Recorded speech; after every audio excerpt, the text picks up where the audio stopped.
উঠেই পড়ো, তাহলে সামনের স্টেশনে নেমে যাও।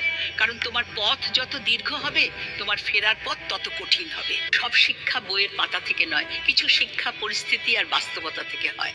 টাকা মানুষকে বড় লোক বানাতে পারে, কিন্তু ভদ্রলোক নয়। ভাঙা মোবাইল আর নষ্ট সম্পর্ক তুমি যতই নিরামত করো না কেন, সেটা আর কখনোই আগের মতো সার্ভিস দিবে না। মিথ্যেবাদীরা এখন সবার প্রিয় হয়, আর সত্যবাদীরা হয় অপমানিত আর অবহেলিত।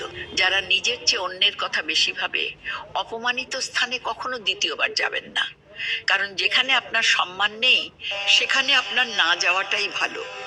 মিথ্যা তখনই জিতে যায় যখন সত্য বলা মানুষগুলো বোবা হয়ে যায়। চরিত্র আর ব্যবহার যত্ন নিন। দামি পোশাক, গাড়ি বাড়ির মালিক হলেও ভালো মানুষ হওয়া যায় না। কোনো কিছু না খেলে যেমন স্বাদ বোঝা যায় না, ঠিক তেমনই খারাপ সময় না এলে মানুষ চেনা যায় না। কষ্ট মানুষের সারা জীবন থাকে না, কিন্তু কষ্টের সময় মানুষের ব্যবহারগুলো সারা জীবন মনে থাকে। কিছু রাস্তা আপনাকে একাই যেতে হবে। না থাকবে আপনার পরিবার, না থাকবে আপনার বন্ধু বান্ধব, শুধু থাকবে আপনি আর আপনার ছায়া। মানুষের জন্য কখনো বাঁচবেন না, মানুষ বদলায়। স্রষ্টার জন্য বাঁচুন, তিনি একমাত্র অপরিবর্তনশীল।